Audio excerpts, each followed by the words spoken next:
కాళేశ్వరం ప్రాజెక్ట్కి సంబంధించిన కమిషన్ ఏదైతుందో బీఆర్ఎస్లో ఉన్న అగ్రనేతలందరికీ వరుస నోటీసులు ఇస్తోంది. ఈరోజు హరీష్ రావు, మాజీ మంత్రి హరీష్ రావు యొక్క కమిషన్ ముందు హాజరయ్యారు. రానున్న 11వ తేదీని కూడా ఖచ్చితంగా కేసీఆర్ అటెండ్ అవుతారు అని చెప్పేసి వార్తలు కూడా వినిపిస్తున్నాయి. దీంతో పాటు మనతో పాటు మాట్లాడడానికి, దీని గురించి పూర్తి వివరాలు అందించడానికి మనతో పాటు బీఆర్ఎస్ రాష్ట్ర నాయకులు పల్లె రవి అని ఉన్నారు. మనం మాట్లాడదాం. అన్న, చెప్పండి, ఇప్పుడు పూర్తిగా ఒకరి తర్వాత ఒకరు అటెండ్ అవుతారు, ఖచ్చితంగా అరెస్టులు కూడా నెక్స్ట్ ఉంటాయని చెప్పేసి ఒక చర్చ జరుగుతుంది. అసలు నిజంగానే అరెస్టులు ఉంటాయా? కేసీఆర్ కూడా 11వ తేదీన అటెండ్ అవ్వబోతున్నారా? ఎప్పటి నుంచి అంటున్నారు మీరు చెప్పిన మాట? కాంగ్రెస్ అధికారంలోకి వచ్చిన 2023 డిసెంబర్ 7వ తారీఖు నుంచి మరుక్షణమే ఇంకా మొత్తం అయిపోయింది, ఇంకా అసలు అని చెప్పేసి మాట్లాడుకుంటూ వచ్చి మరి ఎవడాపిండు? మీరు విద్యుత్ ఒప్పందాల మీద విచారణ వేస్తే వద్దని చెప్పిందా? టీఆర్ఎస్ స్వాగతించింది. కాళేశ్వరం ప్రాజెక్టు మీద మీరు విచారణ కమిషన్ ఇస్తే టీఆర్ఎస్ ఆపలేదే, స్వాగతం పలికి ఆహ్వానించింది. మీరు ఏం చేస్తామన్నా కూడా, ఏం చేసినా కూడా టీఆర్ఎస్ పార్టీ ఆహ్వానించింది, ఎక్కడ అడ్డుకోలే. కేసీఆర్ గారి మీద, కేటీఆర్ గారి మీద ఈ రేస్ కార్లకు ఎలక్ట్రిక్ సంబంధించి అది వేసినా కూడా విచారణ హాజరైంది. ఓ పక్కనేమో భయపడుతుండ్రు, రారు అని చెప్తారు. ఓ పక్కనేమో రేపే పొద్దున్నే అరెస్ట్ అయిపోతారని చెప్పేసి మాట్లాడతారు. ఎవడాపిండు? చేయండి. నేను ఏం చెప్పింది? ఇదే కాళేశ్వరం కమిషన్ మీద ఎన్డీఎస్ఏ 3 నివేదికలు ఇచ్చింది. ఇప్పటికి అత్యవసర నివేదిక ఇచ్చింది. ఎప్పుడు ఇచ్చింది? పార్లమెంట్ ఎన్నికలకు ముందు. అసెంబ్లీ ఎన్నికలకు ముందు అత్యవసర నివేదిక అసెంబ్లీ ఎన్నికలకు ముందు ఇచ్చింది. మధ్యంతర నివేదిక ఇచ్చింది, పార్లమెంట్ ఎన్నికలకు ముందు ఇచ్చింది. తుది నివేదిక ఇచ్చింది ఎన్డీఎస్ఏ. ఎప్పుడు ఇచ్చింది? మొన్న కేసీఆర్ టీఆర్ఎస్ పార్టీ 25 సంవత్సరాల రజతోత్సవ వేడుకని అద్భుతంగా ప్రపంచంలో కనీవినరుగా రీతిలో జరుగుతున్న టైంలో ముందు రోజే ఇచ్చింది. లీక్ చేసిండు, రాసింది. ఏమి ఇచ్చింది? ఏం తేల్చింది చెప్పు? విజిలెన్స్ కమిషన్ నివేదిక ఇచ్చింది దీని మీదనే. ఇంకోటి ఇచ్చింది. ఏమి ఇచ్చింది చెప్పు? ఏం తెలిసింది? ఎన్డీఎస్ఏ కూడా ఏం చెప్పింది? కాళేశ్వరం మీ భాషలోనే చెప్పాలి, మునిగిపోయిందని చెప్పిందా? కాళేశ్వరం కూలిపోయిందని చెప్పిందా? కాళేశ్వరం మొత్తం కుంగిందని చెప్పిందా? చాలా స్పష్టంగా NDSA, national dam safety authority, తుది నివేదికలో చెప్పింది. ఏం చెప్పింది? ఏడో బ్లాక్లో 2 పిల్లర్స్ కుంగిపోయింది, వాటిని తీసి మళ్ళీ పూర్తిగా నిర్మించుకొని మేడిపాడ ప్రాజెక్టు యాజ్ ఇట్ ఈస్గా యథావిధిగా ఉపయోగించుకోవచ్చు అని చెప్పేసి చెప్పింది. అంతే కదా? మరి గజ్జేయండి, ఎవడో వద్దన్నాడు. మరి ఎందుకు ఇవన్నీ కథలు, ఇవన్నీ దుష్ప్రచారం? ఎందుకు పొద్దున్న లేస్తే విషయం కక్కడం? ఎందుకు? ఎన్డీఎస్ఏ అన్నారు కదా మీరు, ఎన్డీఎస్ఏ అని చెప్పింది కదా. ఎన్డీఎస్ఏ ఏం చెప్పింది? ఓపెన్గా చెప్పండి, బయట పెట్టండి. ప్రధానంగా కాంగ్రెస్ నాయకులు క్వశ్చన్ చేస్తుంది ఏంటంటే, దీని పూర్తి బాధ్యత నాదే, కర్త కర్మ క్రియ నేనే అని కేసీఆర్ గతంలో చెప్పుకున్నారు. ఈరోజు తప్పు చేయనప్పుడు నోటీసులు ఇస్తే అటెండ్ అవ్వడానికి ఏమైంది? ఎందుకు భయపడుతున్నారు వాళ్ళ నాయకులు అని చెప్పేసి ప్రశ్నిస్తున్నారు. మిత్రమా, వాళ్లకు నోటికి మదడుకు లింక్ ఉండదు. ఇదోటి చెప్తుంటుంది, ఇదోటి బయటకు వస్తుంటుంది. అది వాళ్ళది. కేసీఆర్ ఏమన్నా విచారణ కమిషన్కి నేను హాజరు కానన్నాడా? కానలేదే. 5వ తారీఖు డేట్ ఇచ్చింది. 5వ తారీఖు అని 11వ తారీఖు వస్తా అని చెప్పిండు. 11వ తారీఖు వస్తాడు. ఇవాళ హరీష్ రావు గారు హాజరు కాలేదా? భయపడింది ఇక్కడే. కేటీఆర్ గారికి ఇచ్చిండు, దాని మీద రాజకుమార్ అటెండ్ అయినా కాలేదా? మరి ఎందుకు ఇవన్నీ అబద్ధాలు ఎందుకు ప్రచారం చేస్తారు? ఎందుకు అంటే దాంట్లో మీరు చెప్పిందంతా మోసము. ఎలక్షన్లకు ముందు ఈ 18 నెలలుగా మీరు చెప్పిందంతా అబద్ధమని ఎన్డీఎస్ఏ తేల్చింది. ఇదే పీసీ ఘోష్ కమిషన్ కూడా అదే తేల్చింది. అదే తేల్చబోతున్నది. నిజం కూడా అదే. మరి అది అందుకే కాలయాపన చేయాలి. అదే తుది నివేదిక కనుక అయిపోతే, ఇదే పీసీ ఘోష్ కమిషన్ తుది నివేదిక వస్తే తేల్చేది ఏం లేదు, ఎన్డీఎస్ఏ ఇచ్చిందే ఇస్తుంది. అది తేలిపోతుంది. అంటే ఈ సంవత్సరాన్నర కాలంగా మేము చెప్పిందంటే అబద్ధం, ప్రజల్ని మోసం చేసినాం, ప్రజల్ని తప్పుదోవ పట్టించినాం, చంద్రబాబు నాయుడు కోసము, నరేంద్ర మోడీ కోసం ఇవన్నీ లంగమాటలు మాట్లాడినామన్నది తెలంగాణ సమాజానికి, ప్రజలకు అర్థమవుతుంది. కాబట్టి దాన్ని ఇంకింత 4 కాలాల పాటు పొడిగించడం కోసమే ఇప్పటికీ పీసీ ఘోష్ కమిషన్ని 6 సార్లు టైం ఎక్స్టెండ్ చేశారు. సంవత్సరం అవుతుంది. మొన్న కూడా మే 31వ తారీఖున పీసీ ఘోష్ కమిషన్ కాలపరిమితి అయిపోయింది. మరి ఎప్పుడో విచారిస్తే ఎవరు ఆపిన్రు? నోటీస్ ఇస్తే ఎవరు ఆపిన్రు? లాస్ట్ ఇంకా టైం అయిపోగానే 4 రోజుల ముందు నోటీస్ ఇచ్చి దానికి ఇంకో 2 నెలల కాలపరిమితి గడువు పెంచి మళ్ళీ నోటీసులు ఇచ్చాను.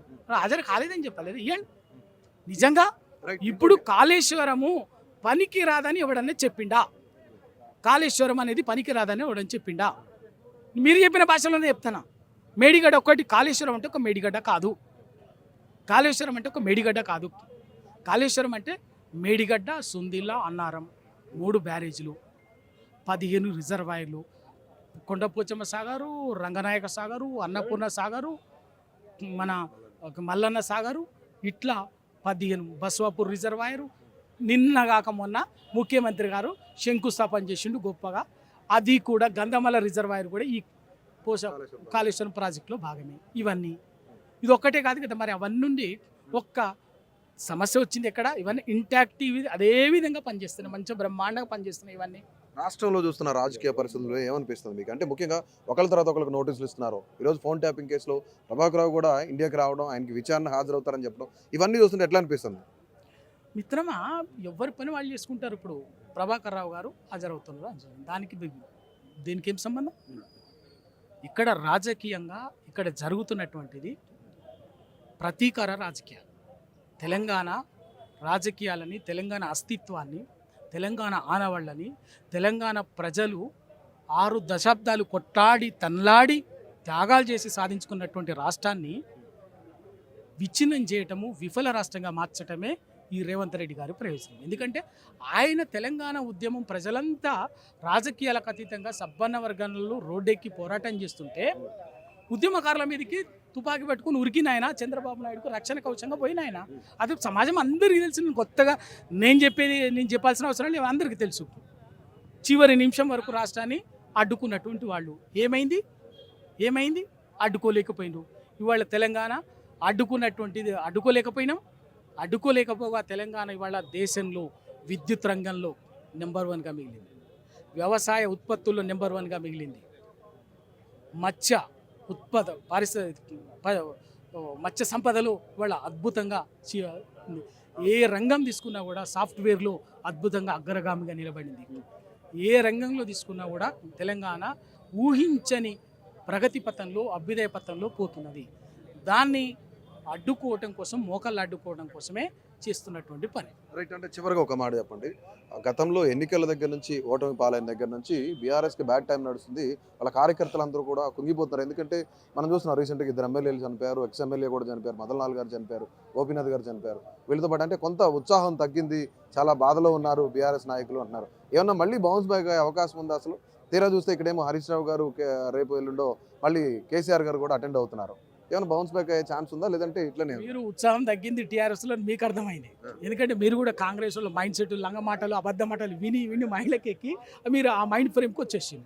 ఇవాళ కాంగ్రెస్ నాయకులు జనంలోకి పోయి ఊర్లల్లో మాట్లాడే పరిస్థితి లేదు. ఎప్పుడన్నా ఒక ముఖ్యమంత్రిని ఒక మంత్రిని మామూలు ప్రజలు, నేను మాట్లాడలేని భాష నాకు కొంత ఉందామని ఉంది, ఏమన్నా మాట్లాడిన భాష ఒక లేడీ పొట్టుగా తిడుతున్నారు. మామూలు వాళ్ళు మాట్లాడే పొట్టుగా ఒక ముఖ్యమంత్రి పేరు తీసుకొని, మంత్రులు తీసుకొని, నేను రిపీట్ చేయడం నా గౌరవానికి నాకు మంచిది కాదు. ఎక్కడి నుంచి వచ్చింది? ఇవాళ తెలంగాణలో అధికారం పోయిన మరుసటి రోజు నుంచి ప్రజాక్షేత్రంలో ఒక యుద్ధంలో